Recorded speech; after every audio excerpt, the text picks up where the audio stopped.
Mis-sibt li ġej, iġifieri mill-bidu tas-sena l-ġdida, pajjiżna se jwaqqaf il-beħ ta' prodotti tal-plastik li jintuża darba biss. Dan se jsir wara li fil-bidu ta' din is-sena pajjiżna waqqaf l-importazzjoni ta' dawn il-prodotti tal-plastik. Fost dawn il-prodotti bi plastik li jintuża darba biss, hemm bastijiet tal-plastik, pożati tal-ikel, platti, stros, cotton buds u kontenituri tal-ikel.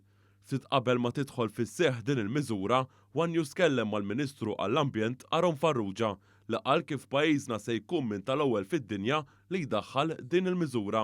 Din hija mira ambizzjuża, Malta hija fost l-ewwel pajjiżi illi qed timplementa din id-direttiva u dak huwa xi ħaġa li għamilna kburin.